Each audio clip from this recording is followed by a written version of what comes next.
تا حالا شده توی جمع فامیل بشینی یکی از موفقیت بچهش بگه، یکی از خونه جدیدش بگه، یکی از سفر خارجیش بگه و تو لبخند بزنی و ته دلت یه صدایی بگه پس من چی؟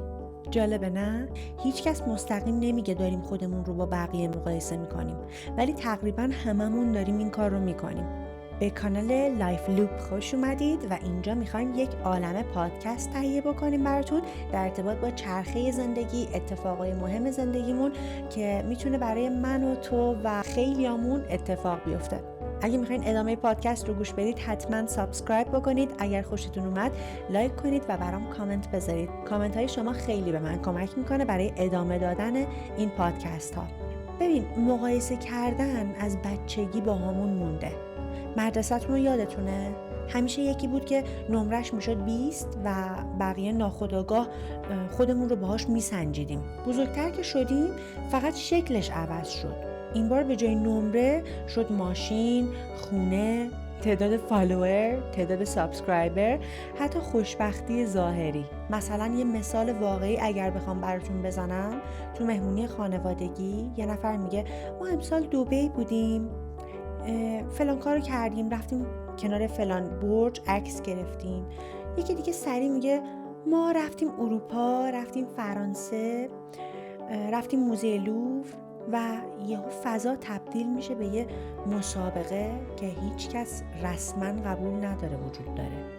مشکل مقایسه اینه که همیشه فقط قسمت‌های براق زندگی بقیه رو می‌بینیم، قسمت‌های قشنگ زندگی همه رو می‌بینیم. هیچ کس نمیاد بگه پشت اون لبخند اینستاگرامی چند تا قسط بانک داره، چند تا دعواهای شبونه داره، چند تا نگرانی داره.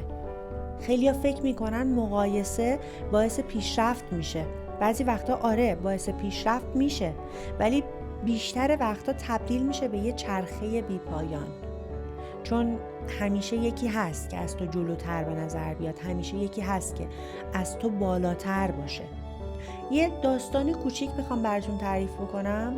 ما یک زوجی رو میشناختیم که خیلی زندگی آرومی داشتن، نه خیلی لوکس نه خیلی معمولی، ولی از وقتی شروع کردن خودشون رو با فامیل پولدارترشون مقایسه کردن، یهو همه چی براشون کم شد، همه چیز براشون خراب شد. دیگه چیزی بهشون مزه نمیداد. خونشون کوچیک به نظر رسید، ماشینشون قدیمی به نظر اومد، حتی رابطهشون هم زیر فشار رفت، در حالی که قبلش دقیقاً همون زندگی براشون کافی بود. میدونی مشکل کجاست؟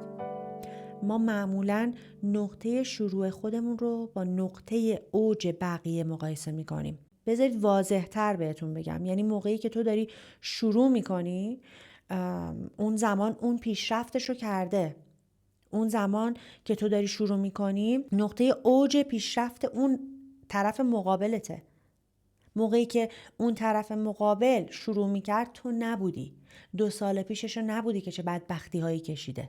تو داری الان خودتو داری مقایسه میکنی با 4 سال بعد از نقطه شروع اون آدم. نمیدونم متوجه شدین یا نه. خیلیامون دقیقاً داریم هر روز این کارو میکنیم. خودمون رو مقایسه میکنیم با کسی که یک ماشین مدل بالا خریده و نمیدونیم پشت اون ماشین مدل بالا چه بدبختی هایی کشیده. 4 سال تمام، 5 سال تمام، 10 سال تمام یا حتی بیشتر از اون بدبختی کشیده، نخوری کشیده، نپوشی کشیده و الان ما داریم مقایسه میکنیم الانمون رو با اون. میخوایم یک شبه ره 100 ساله رو بریم به قول معروف. توی خانواده ها این موضوع خیلی پررنگ شده. اون جمله معروف رو شنیدین؟ ببین دختر خالت تو این سن چه کارایی کرده؟ این جمله شاید از سر دلسوزی باشه ها، ولی ناخودآگاه ذهن رو میبره سمت مقایسه‌ای که هیچ وقت عادلانه نبود. چون هر آدمی مسیر خودش رو داره. هر آدمی از یه طریقی میتونه پیشرفت بکنه. یکی زودتر پولدار میشه، یکی دیرتر. یکی اصلا تعریف موفقیتش کلاً فرق میکنه. یه نکته مهم اینه که مقایسه کردن در کل بد نیست، ولی وقتی تبدیل بشه به تحقیر کردن خودمون دیگه اسمش رشد نیست، اسمش خسته شدنه. مثلا اگر یکی ورزشکار شده میتونی بگی خب منم میتونم شروع کنم. 10 سال رفته باشگاه، 10 سال تمرین کرده تا به اون بدن قشنگ رسیده و تو الان با این وزن داری خودتو مقایسه میکنی با اون. نمیتونی یک شبه بدنت رو تبدیل بکنی به یه بدن ورزیده، به یه بدن ورزیده ورزشکاری. ولی اگه بگی من هیچ وقت مثل اون نمیشم، داری خودت رو از بازی بیرون میکشی. من اصلا موافق این نیستم.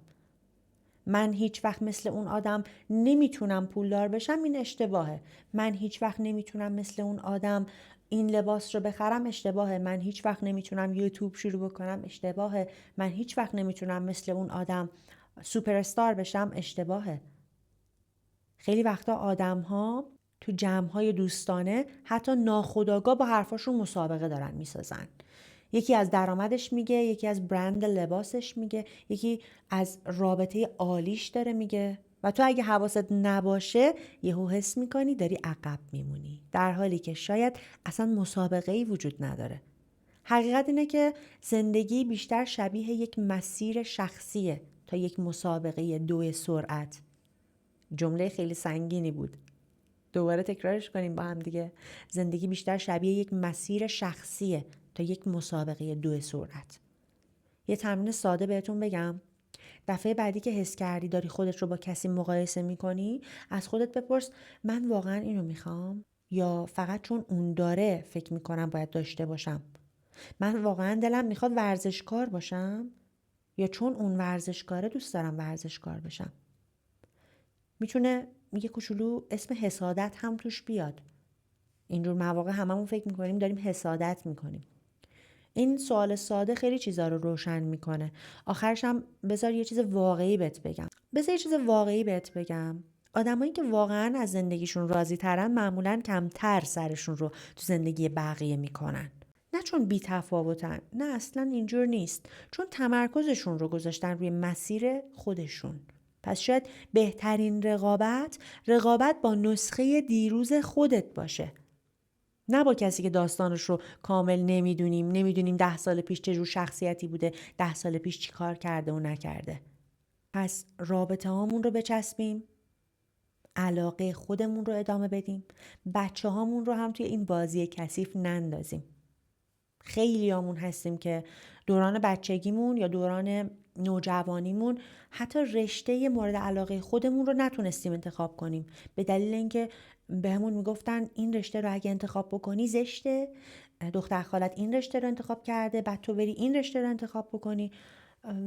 یکی ریاضی دوست داره، اون یکی رو مجبور میکنن که بره ریاضی بخونه و فاجعه‌ای که اتفاق میفته اینه که توی دوران بالاتر و توی دانشگاه واقعا به این میرسه که اصلا این رشته رو دوست نداره و بعد یک مدرک قلابی میگیره و بعد میره توی یک رشته دیگه کار میکنه. خیلی همون داریم همینجوری زندگی میکنیم که این اتفاق هم برامون افتاده. با رنگ و لعاب هایی که دارن توی فضاهای مجازی برای خودشون درست میکنن خودتون رو مقایسه نکنید و توی این دام نیافتید.